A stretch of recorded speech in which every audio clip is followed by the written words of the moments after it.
opinion. Yesterday we cut some Spencer opals to expose the color bands, and today I'm going to show you how to finish exposing the color bands to get the nice flash.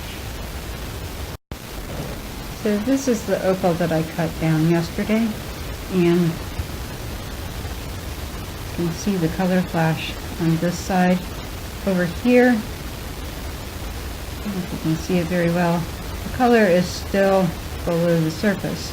So what I want to do is I want to bring this side, the left side, down a little bit to the level that the right side is at, and then expose as much of the color flash as I can.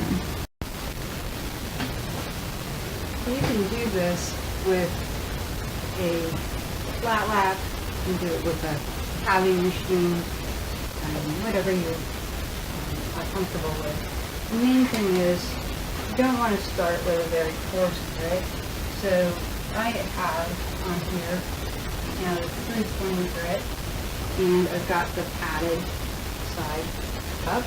This is the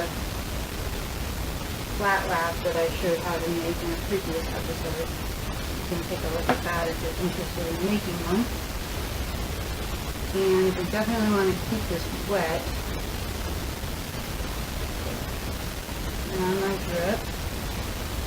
And I'm going to be checking this a lot because I don't want to cut through the color.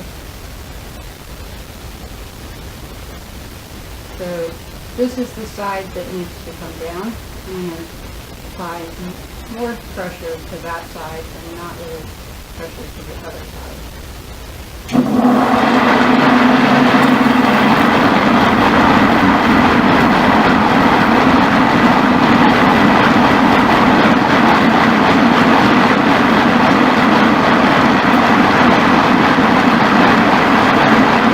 So I have the color exposed across the entire surface now, but you can only really see it at certain angles, and the reason for that is that if you look at the side, the color band really is just still below the surface.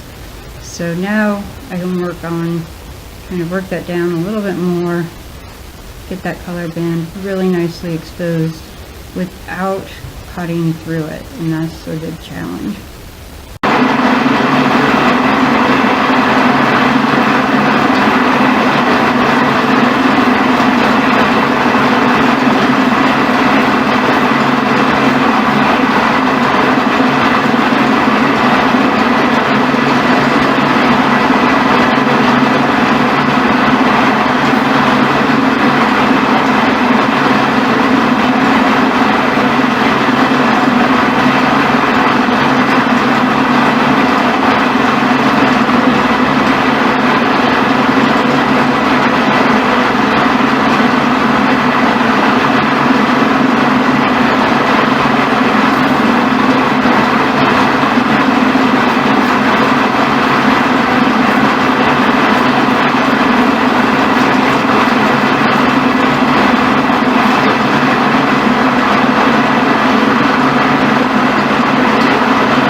So now we have pretty good exposure of the color across the entire surface, and we can now shape this and make it into a cab, any shape that we want.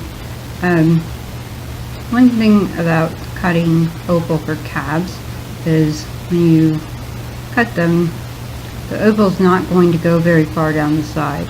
So typically opals are going to have pretty steep sides, and not a huge amount of doming, because otherwise you're just going to have a lot of white opal and not as much of the flash.